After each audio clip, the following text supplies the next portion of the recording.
Big shouts to all my listeners on indiesoulradio.com. If you want to see us in action live, see the studio, the visuals, go to mixcloud.com/live/indiesoulradio. Here it is again. mixcloud.com/live/indiesoulradio. If you want to stick with the audio, that's all good. Big shouts to Andrew and Malcolm who's just tuned in. Hey, hope you're doing good. Let's get this on. Let's do this interview. We have the amazing Lisa Fischer. If you're watching the live video footage, just to let you know, this is an audio recording. So Lisa is not actually in here with me. She's socially distanced a few thousand miles away. So you'll get the audio coming through. Here it is. This is DJ Prone with the Mixed Bag Show on Indie Soul Radio. Well, today here we are on Indie Soul Radio with Prone's Mixed Bag Show, and again we've got another interview. We've got someone very, very, very special here today. I first learned about this person, who I'm going to reveal in a second, from a documentary called 20 Feet from Stardom. But little did I know, I've been a fan of this person for years without realising it, because she's been on a lot of music that I was unaware she was part of. So I'm going to introduce Lisa Fischer. Welcome. Thank you, Andrew. My pleasure. Thank you. So, I mean, the list is just incredible. I've seen some of the people you've played with, and it's just, I mean, some of my old favourites in there. You've got Natalie Cole, Brass Construction, George Benson, Neurotic Soul, Rolling Stones, Sting, Luther Vandross. I mean, come on. And, you know, even like going way back to 1983 when I was a B-boy, I was spinning on my back to one of your songs, Xena on the Upside. Oh my God! Yeah, I never knew that was you. On the downside.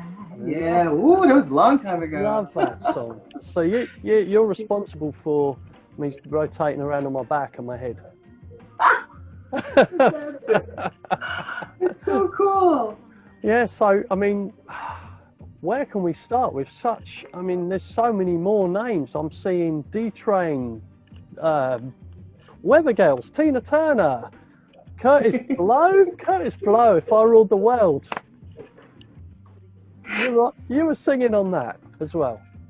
That's amazing. You know, it's so funny because in New York back in the day when there were so many sessions going on and I was home from tour, it's hard to remember all of them because you're only in the studio for, you know, a limited amount of time, and then you go on and then you move on to the next session, or you go home and then maybe a few months down the line, you get to hear what you did on the radio. And it was so exciting to hear what you did that day, because you don't even remember, like, what part did I do? You know?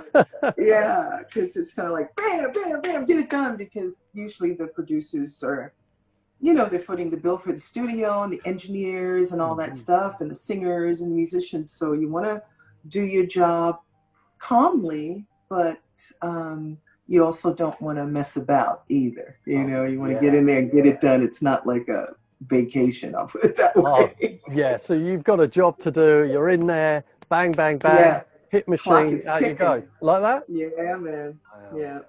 But you must have had some sessions which have been a lot of fun too, with people that you've worked with.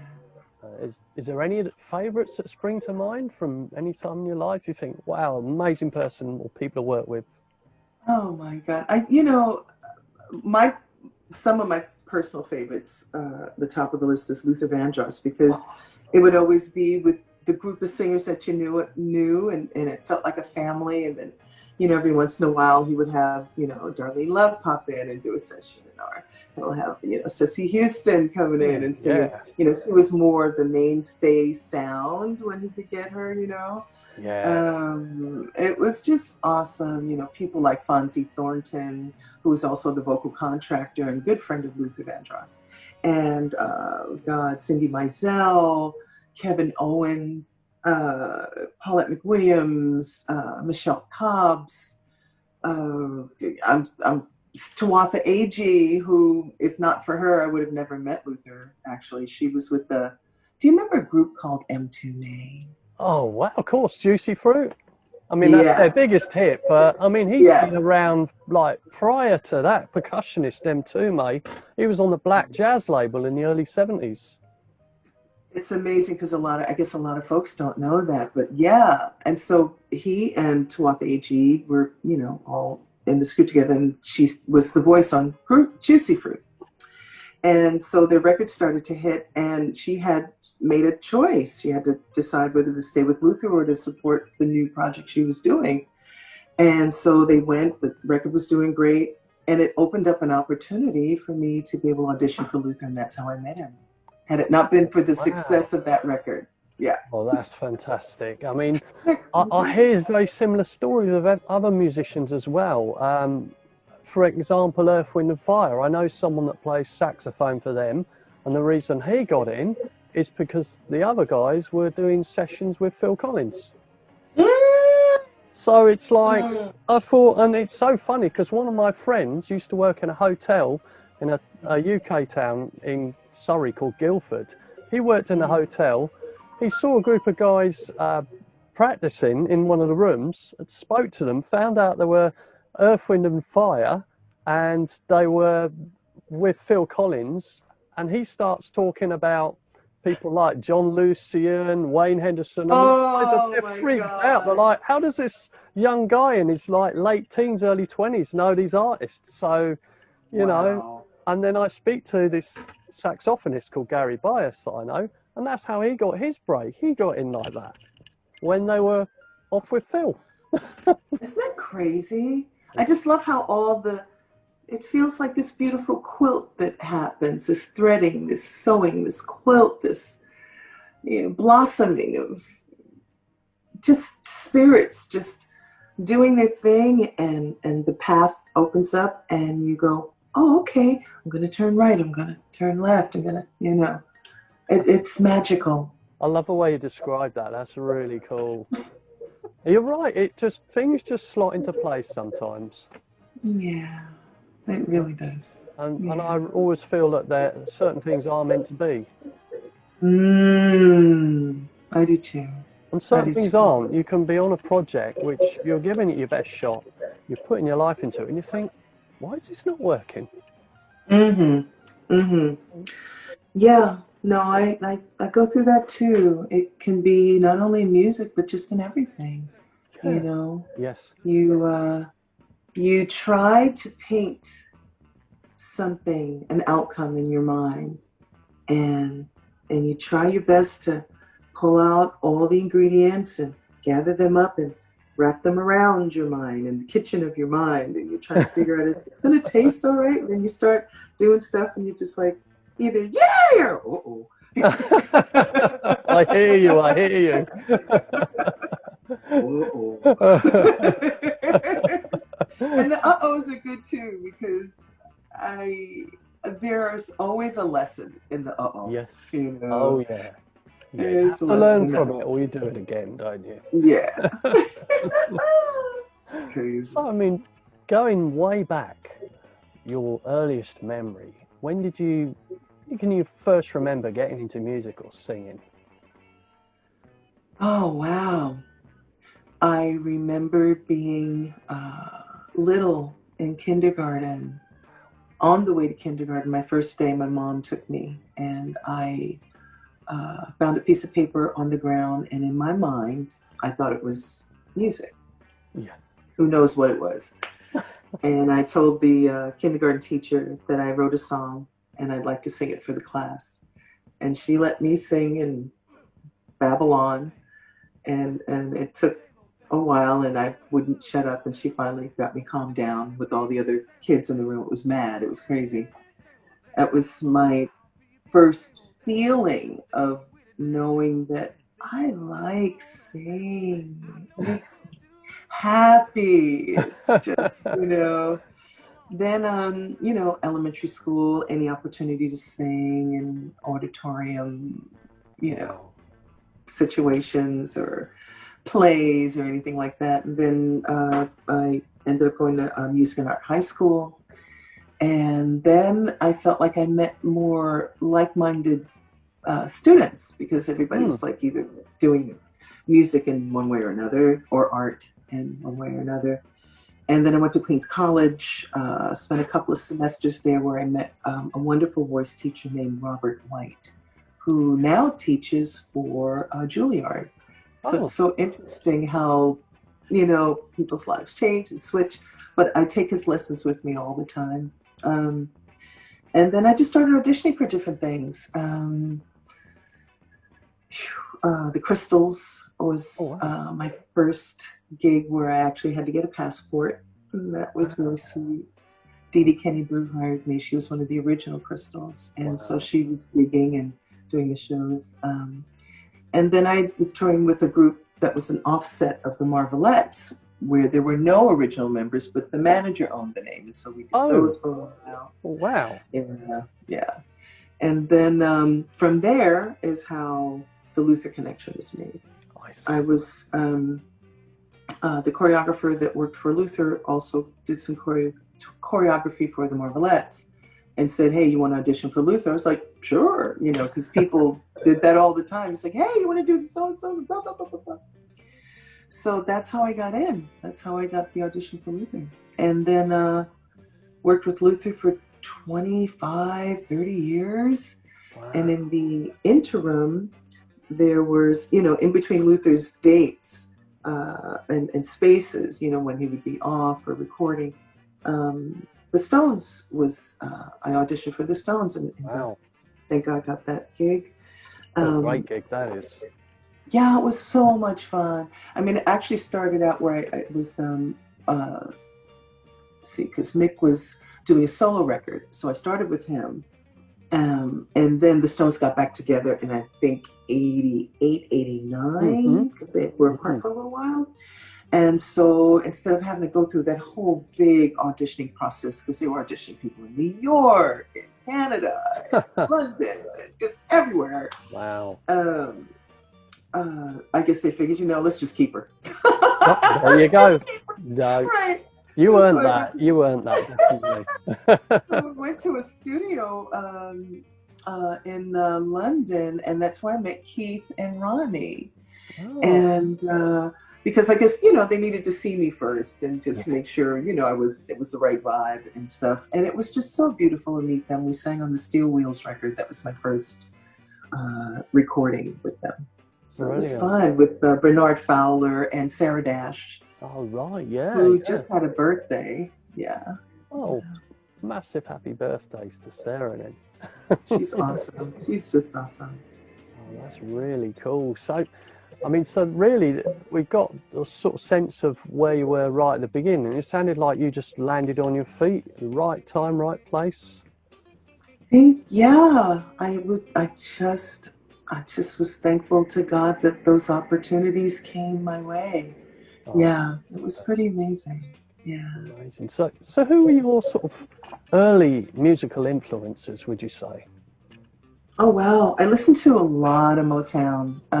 My parents gave me their old 45s. We click the little disc inside, you put it down in the record player. Boxes of those up there.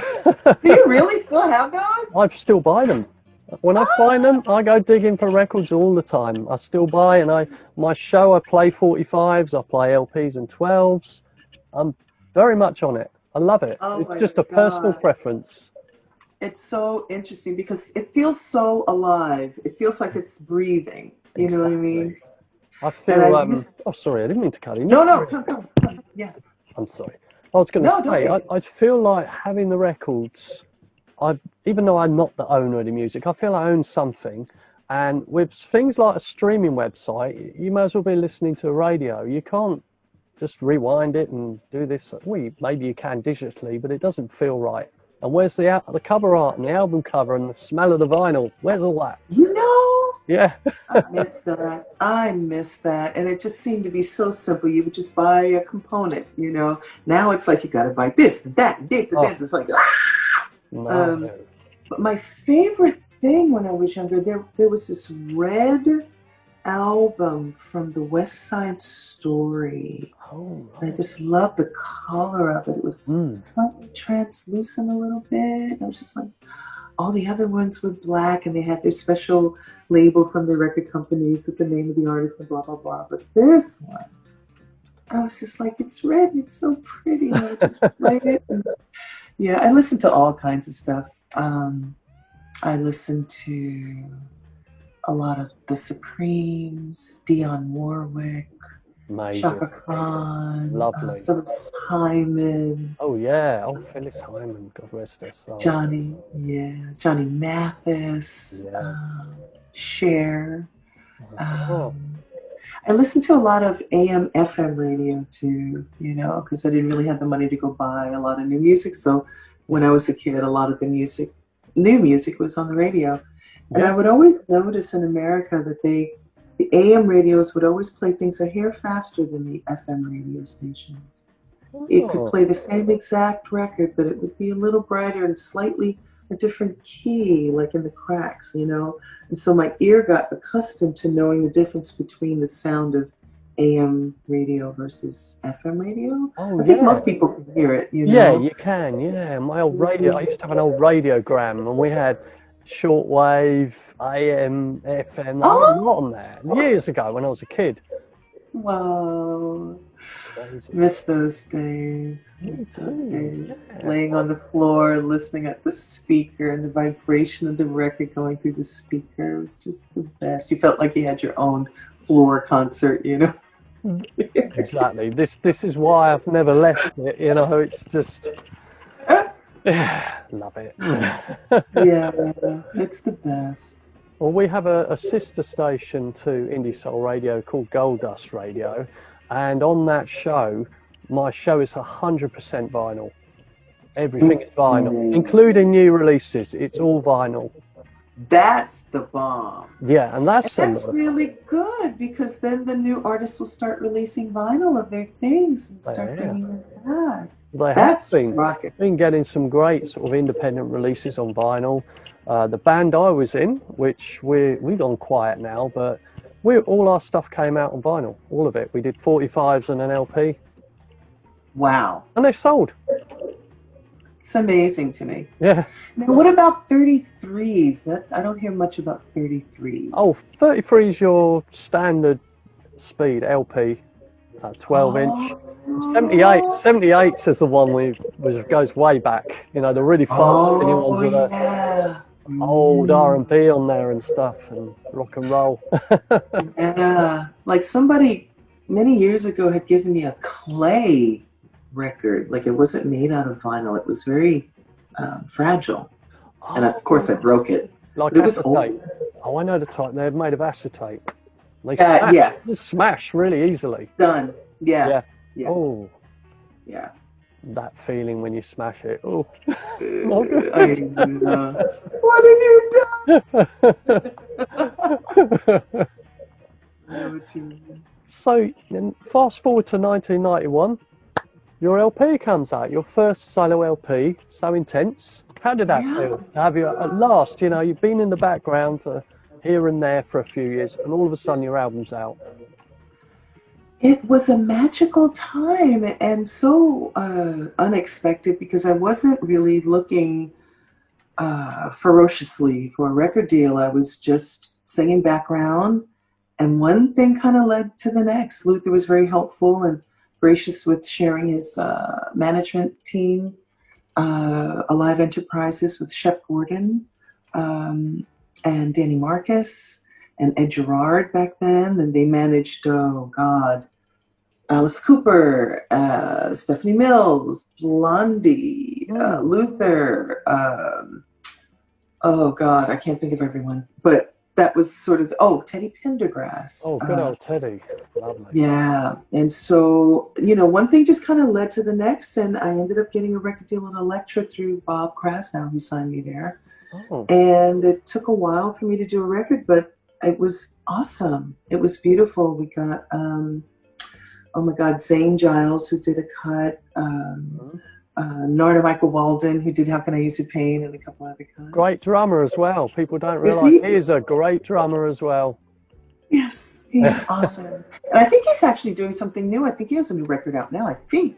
Oh, Yeah, and who else? Oh my God, Arif Mardin right. did a Chain of Broken Hearts. Who else? My God, Luther. Jesus, Oh, Luther yeah, did a yeah. song. Yeah.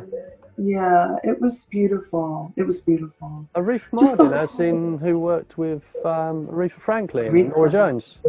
Yes. Oh, yes, great. Yeah. And he did his own solo stuff as well. Yeah, I think he did. I think Yeah, he I've got did. one He of his has a 45. son.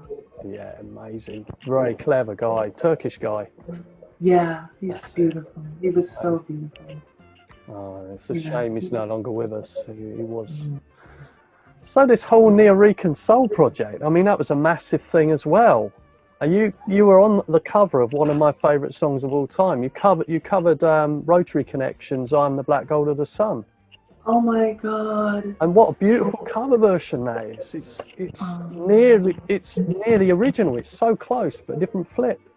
yeah, it's interesting because I remember years before Louis even came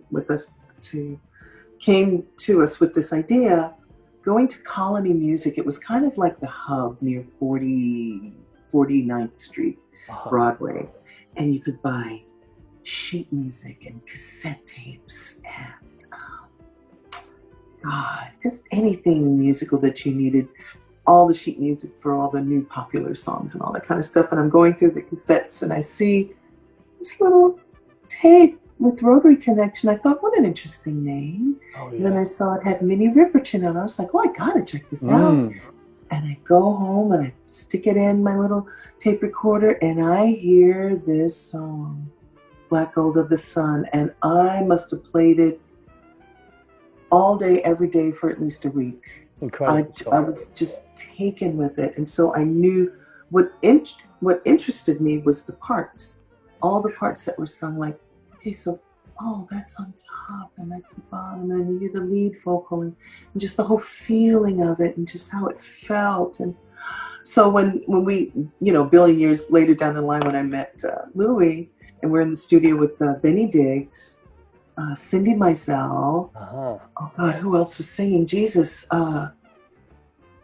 Cindy, myself. Jocelyn Brown was on there. Jocelyn. Yeah, I think Jocelyn, yes. She lives Jocelyn. over here. She's awesome. Yeah, she's just great. insane. Yes. And I know I'm forgetting someone, but I'll have to look at the liner notes. But I was like, when he said, oh, we're going to, so you know how, I don't know if you've heard Louis speak. Louis got I've met Kenny. I've hung out with Kenny before, Kenny Dope. Back in '95, he took me around Lower East Side and that, and we hung out. But Louis, I never got to meet Louis. Louis the bomb. Louis is so chill and relaxed in his skin and so honest and so passionate and excited about just waking up every day and doing some music, Yeah. And so he's like, hey, we got this song by Rotary Connection. I don't know if you know it. It's called Black Gold of the Sun. And I screamed. I was like, I know this song. I know this song. I know this song. I know this song. I was like, oh, please let me help with putting the voices together because I actually listened. I listened to it. I was in love with it. It's insane, that song. It's insane. It's just beautiful, crazy. Isn't it? Everything's going on in that record. And I loved his take on it. I loved the feeling, and I loved the whole concept record thing that he had going. It was just, I love him. Yeah, amazing. I've got all their albums, and there's always a really great song on each album that really stands out. And they were a great band. Yeah. I think he's putting out something new Rotary Connection. Yeah, Rotary Connection, yeah. Yeah. Bit of a fan. Oh, pretty awesome. Yeah, so what I was going to ask also is, obviously you've had your high points, but you're going to have low points as well. Is there any particular time you think, oh no, how did I get through that? COVID? Yeah. Do you know what? I thought that would be the answer. That's an answer for a lot of us musicians. I did an interview a few weeks ago, same thing. COVID. Yeah. It's shocking. It's shocking. It's deep. I don't think, I mean, you've already talked about it with other people, but it was just the shock was so deep that I felt like not only did one person die, but many people died in that instant. That we were mourning the death of so much, not only in music, but just in every way that we thought we knew life. And pre-COVID, we have our issues and things that were going on, but it just, all the good that we felt that we've done felt like it just died. Yeah. And I was in such deep mourning.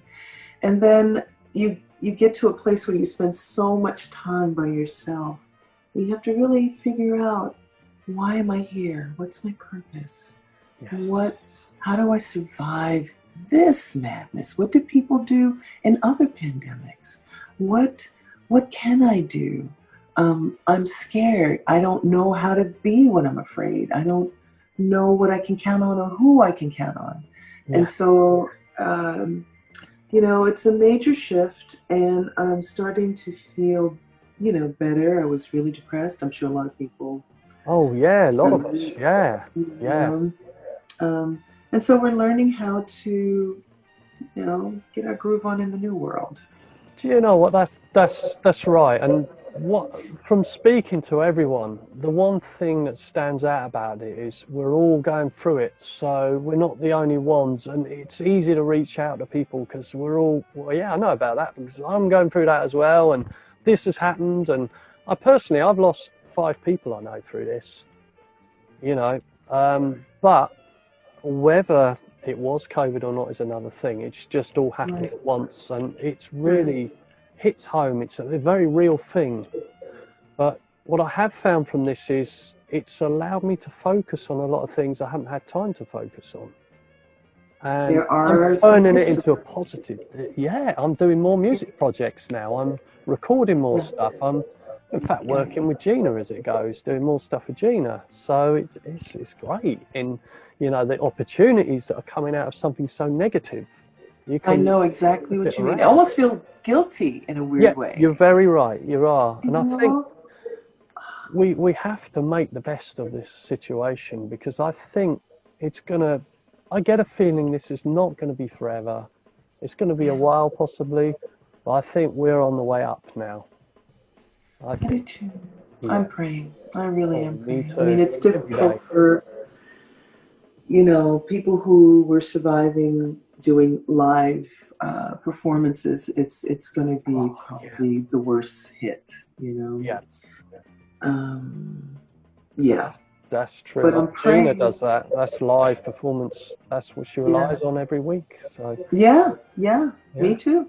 There we are. Yeah. Mm-hmm. So since then I've just, have opened my mind to be a sponge and learn new things, be creative and learn new things, be inspired and learn new things, and share what I know with my friends. And we all get together and do calls on, what did you do this week? Well, I learned how to blah, blah, blah, blah, blah. And so it's been really supportive and good, in that way. Oh, that's good. And you put yourself in the driver's seat and you said, right, I'm not having this. I'm going to do something good. You get to that point where you make the choice, whether to continue to spiral into the abyss, or learn how to float above it, Yeah. Good. Yeah, and I think we will. We all will. We are. Not we will, we are. We are. So is there any solo projects coming up in the future? Have you got any have you got any new material that's coming out? Anything that you've been knuckling down on lately? Nothing yet, but I am in the process of just figuring out how to record from home. Great. I feel safest at home. A couple of the recording studios are opening up in New York, and so I'm going to look into that. Right. But of course, it's all about the safety thing. But the plan is musically to write some songs, which I hadn't really had the time to do before. Right, In this okay. focused way. So in a weird way, that has been a blessing that I didn't see coming. I've been taking a songwriting course with a young woman named Victory Boyd. I don't know All if you know right. Victory, I but don't know. she's wonderful. There's this song called The Broken Instrument. It's kind of like, I don't know if it's the right terminology, but it's like a 3-song cycle at All the end right. of her record. And you almost feel like you're in a movie. And it's just, she's just an amazing singer, songwriter, musician, producer, and all around spirit. She's only like 25. Amazing. I think she recorded it when she was 23 or something like that. But I was so impressed with her. Just a couple of years younger than you then. No, job, please. I'm a 58 baby. I'll be 60, God willing, 62 in December. So. Oh, you look amazing. Well, that's great. I feel good. Good. And it was so good to be in a classroom with a bunch of students from all walks of life, just trying to learn what her process was. And so it was so inspiring that I was like, wow, I think I can actually write some music and record it at home in a really beautiful, honest, and simple way, and just release it out into the world and see what happens. It's all you can do. Please do. We want to hear it. I mean, we're waiting. We are a platform for. We specialise in independent music on our station, and the whole reason Indie Soul Radio was set up was to give a voice to those that are not getting out there. So rather than playing all the stuff the big stations are playing, I'm actively searching for people that haven't got record deals, or they're on a very small label, or they have been out the loop for a while. Yeah. That's what we do. We're a platform. So we're playing all that music and making that the main focus of our station, and people tune in that want to hear that. You know, the neo soul thing's big, the indie soul, independent soul, funk. I'm getting jazz and funk stuff sent my way. It's wonderful. How awesome are you? First of all, thank you for doing what you do, because, a lot of people are doing it. And I was wondering if you can get it in America, can hear you, your show. We can. We're global, because what we've done, we haven't gone with the FM dial, we're on the internet. So we are indiesoulradio.com. Okay, excellent. And it plays around the clock 24/7. So what I tend to do is we're a new station. We kicked off in January, so I'm still recruiting people. So we're very new as well. And what I tend to do is do a live broadcast on Mixcloud Live, which is just a very small platform. Sometimes Facebook.